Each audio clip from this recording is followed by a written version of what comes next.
add a different shape, and you'll get a different wear pattern every time. And of course, because you have it flat, it's not going to have the run like that just. Oh yeah. So I dipped right into a little pool of water here. Checking. So, I didn't figure it. Yeah, that's where having a helper too, so they can go watch the drift. And too, if you're doing this horizontally. No, I was asking. You're not going to run. It's not going to run. Yeah, because you don't want to drip over your lines, and then people go, oh, hey, John.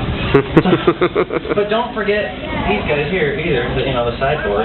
Do that too. Run it up or down or whatever way you want. And get the whole thing. And another way you can add a little more detail to it. Oh, I forgot to add the deciding ends.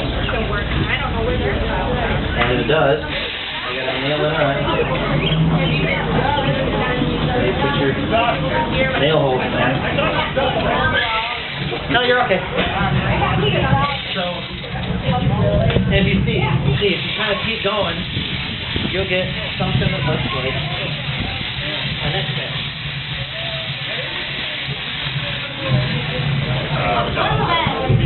Because there's one more step you kind of need to do to give it that little bit of depth so that people don't go, oh, that's just painted on there. And I'm kind of out of practice. This doesn't look like I remember. But the last thing you want to do with this is when something has light shining on it and there's a shadow, that shadow isn't black. It's kind of a gray, black, blue, black. So we want to try and recreate that too. And the way you get that, instead of just using a flat color, which would look weird, you need to get some painting glaze, because you want this shadow. You can see through a shadow, kind of, sort of. So you don't want a straight line of black under your black. Just get more black. So you don't want to use black. You want to use actually a blue, and then mix it with glaze, just like the recipe says. Your painting glaze, because you want this color to be kind of translucent, so you can sort of see through it, but you still see it. And then you have to think about reality and decide where you want your light source to be coming from. That's my Dr. Evil light source. So let's say it's moonlight and it's up there and it's shining down like that. So all our shadows are going to kind of be going that way. And so you're going to take another little chip brush, because you got a nice perfect width, and go right along your shadow. And I wish it was a little dark blue. This is kind of just paints I had in my basement. Add some black. My wife's craft thing, and I just stole it. But and it's not. Yeah, see, it should be a little bit. I think I actually mixed too much glaze in this, because you can see really see through it. Let's see, I'm not a Six Flags painter. I haven't done it for a while, but I hope you kind of get the idea that shadow, you can basically see through it. And you do that under all of your lines, all of your siding lines. Yes. Not quite.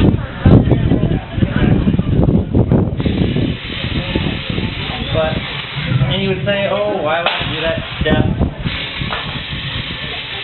The glaze is expensive. It's like $15 for a little piece of it. But when it's done properly, it really sells the illusion. You get that, and I hope you can kind of see it, get that depth that makes you think, oh, that might actually be siding and not just a painted flat. Just put more blue in it. And even do the nail holes and the whole deal. They all do the same. So,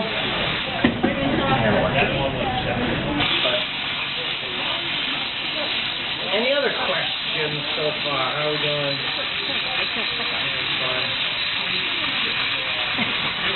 And another way you can cover this up too is get yourself go to Michael's and buy a bunch of fake vines and stuff and staples, or go out in the woods and steal some vines, screw them to your facade.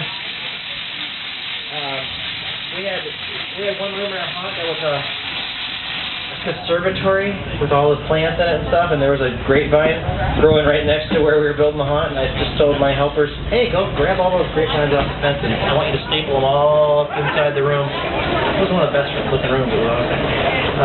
So real stuff is really helpful. That looks great.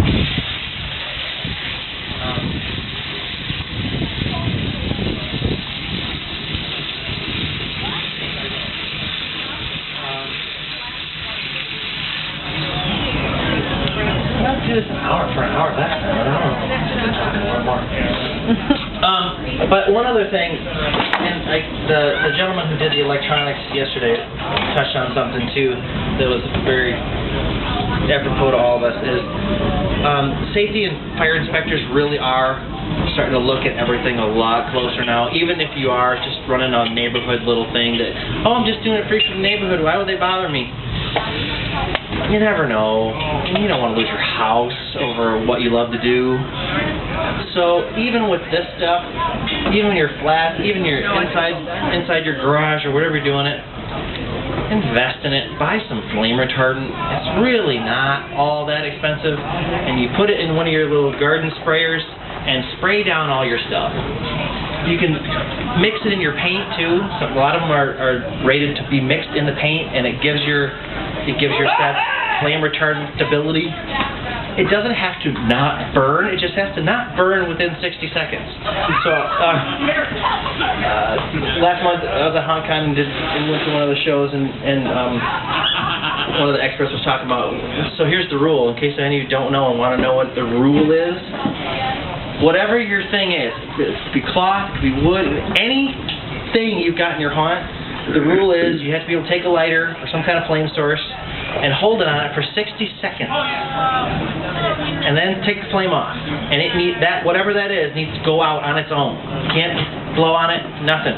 It's got to just self-extinguish. If it can't, you're in trouble. Wow. So I know we love to use black plastic because it's cheap. That stuff just so use fabric and dip it in this stuff. You know, everything. Your moss, your burlap, your dork, all of it. You gotta retard it because all you need is one guy. And the way I saw a bunch of people last night had cell phones lighting their way. What if they're using a lighter to light their way? I've seen that. Don't do it. Don't let them do it. Because one house burns down that says haunted house in the newspaper, and wow, now we're all really in trouble. So it doesn't happen often, but when it does, the media really seems to like it. I just love that crap. So protect yourself, protect your patrons, protect your family. And I think Bob said it the other day in his demo. Have a plan for something like that does happen. Don't just go, oh, it'll never happen. Write it down. Tell all your people who are working for you, here's what we're going to do if. So, not to get too preachy, but I hope you all maybe glean something out of this thing. Any other questions, any other things that I didn't go over? Good. Okay, I didn't go an hour, but it's kind of fun.